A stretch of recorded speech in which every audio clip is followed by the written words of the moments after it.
Should that be log of PSAT? Using the, No, I'm pretty sure Anton? it's ln. Cause the Anton equation is that, except for it's log instead of ln. Yeah, in this case, they have used ln, I'm pretty sure. Let me just double check that it's, appendix E or F. It's appendix E and it's ln.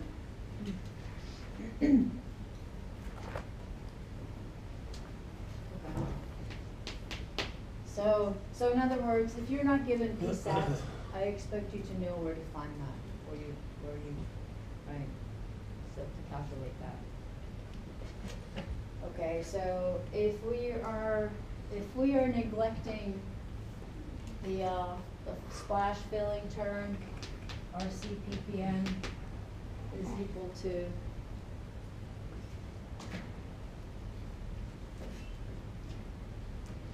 4 times 8.8 times -2 times 3 times 4. That's the area. No. Okay, so let's, before I put this up, the next question B here is, will the truck driver's life be at risk? Okay, and I'm asking what fraction of the population would die from this exposure? What do you think I intended with that for you to do? Probe it. Yes.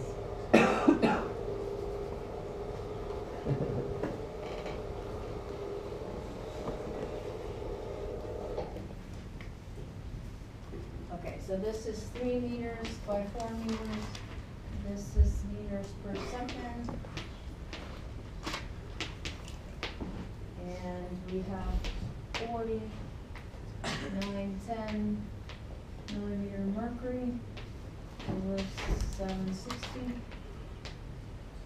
times 1.013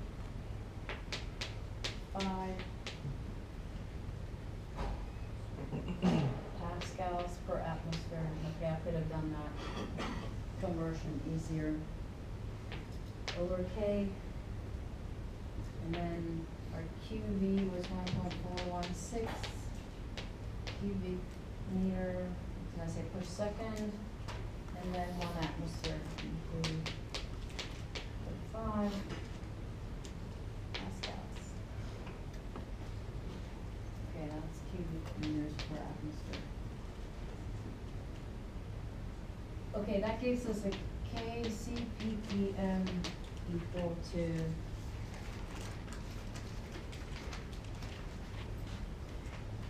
21,997.67, or, oh wait a minute, I forgot a 10 to the 6.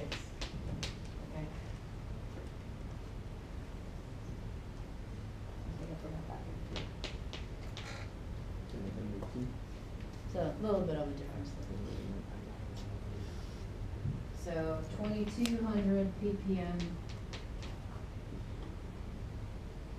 All right, so CPPM is larger than 500, right? And we were told that the ventilation quality is good. Okay, so our K for CPPM above 500 ppm and good quality.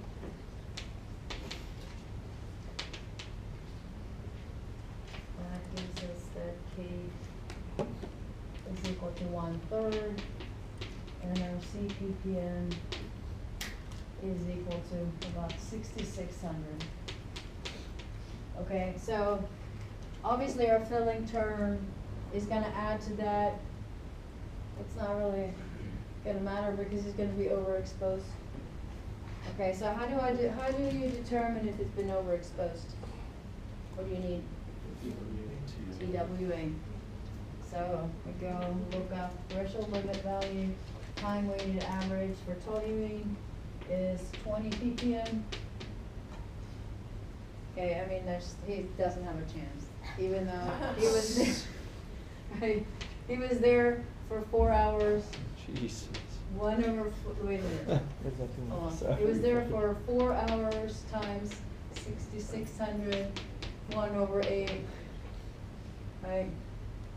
So even if, so his exposure is about 3,300 ppm, clearly overexposed. The filling, the splash filling will add to this. And the question is this lethal? Right? Okay, so let's check on that. So according to the probate, and every year there's a misprint in the book for toluene. It doesn't say toluene deaths, but in the probate equation table, but it has to be, right? That's where we're looking at. So potential fatalities, we go toluene. That's the equation is, the probate equation is -679 plus 0.41 times ln, and the sum is for toluene is concentration to the power 2.5 times T. And if you look, it's concentration in ppm, by the way. And T is in minutes. Okay, so he's there for 4 hours. Y is equal to 679 plus 0.41 ln. We have, let's just do 6,600 times.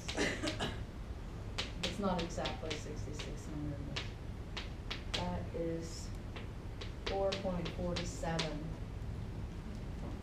Okay, that's our Y. That translates to approximately 30%. Okay.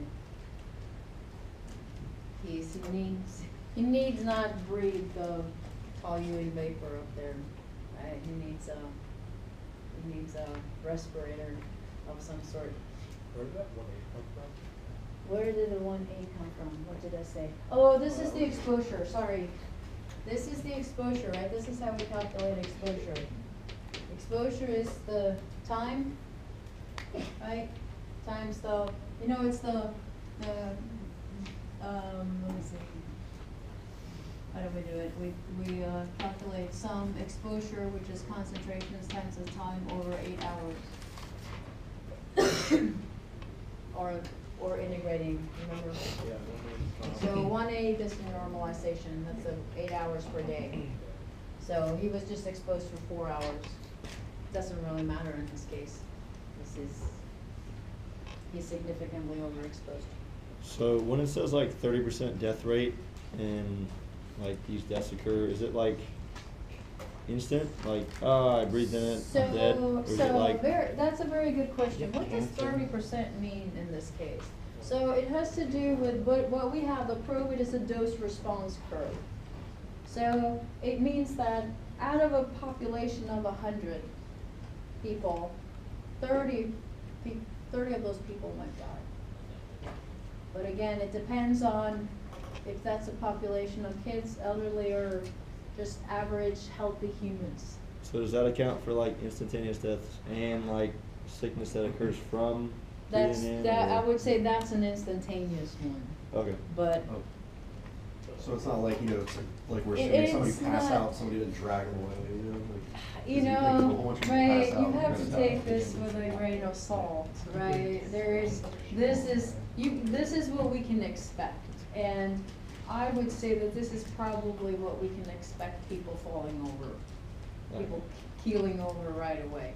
It's not the MIC one, right, where we had 3,800 killed instantly, and then over the years, the death toll is like 15,000. That's not exactly what that is. But it's an approximation, right? But it's based on dose response curves, right? That and we looked at that dose response. They sort of their cumulative looks something like that, and it's just sort of a cumulative, right? I don't think it takes into account side effects, right? That you can die from side effects later on. It is whatever, right? You know, remember, most of the time, we're testing things on rodents. And they're gonna look at how many dies, right, within a certain amount of time. They're not gonna keep them to see, you know, how many else dies, a few weeks, you know, at after their, expected lifetime. So.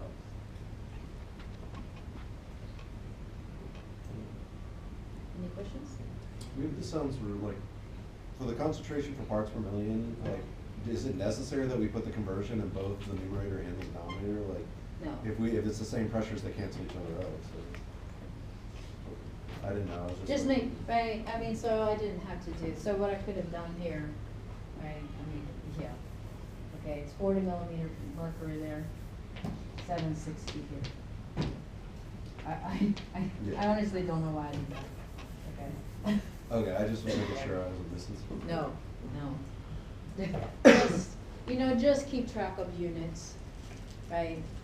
That is, and normally a unit mistake on an exam, right, would be 2 points off or something like that, but it depends. If a simple unit mistake is making it go from it's not toxic at all, or it's lethal to it's not toxic at all, that will result in more points taken off, okay? Right? So if you tell it, right, if a simple unit mistakes, it goes from, oh yeah, this is highly hazardous to, oh no, you're right, there will be no deaths. Then that might be up to 5 points taken off depending on, right, what else is going on. Versus 2. Did I? So me and him were getting like that answer times 10. Is it Yes. 4.0910? It is 4.8019 times -2. Okay, and then that's 3, that's 4. Is that, and the next one is at 40.910? Or is that 4 point? That is 40. This should be 40. And this is 1.63. There's like Do I one have- decimal place off or something. Somewhere. So 2000. Let's see. Now that I recalculated this. I mean, it's not a big deal, but Oh, yes, thank you. It's actually, okay. It's this one. I converted it. I wasn't looking at my notes. okay. This is -3. It's, this one is 0.3 centimeters, and I was thinking centimeters is -2 over there. Okay, so So it's -3, not -2. it's -3, yes. I converted this to, wasn't looking at my notes. I knew this one was in centimeters per second, so I just wrote 4.8 times -2. But it's -3 because this one is 0.8. Okay, yeah, units.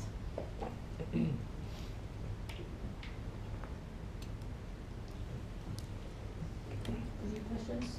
Did you have any, so, right, I'll continue to work problems if you want, if you had anything in particular that you wanted me to go over, from, either if it's a suggested problem, or, so I have 2013 and 2014 exams up. Those have solutions, so, you know, hopefully those are detailed enough that they're easy to follow. And, I'll, if you want me to, I'll have another few old exam problems. If you wanna continue, don't know if you need a break, if you've had enough. It's up to you.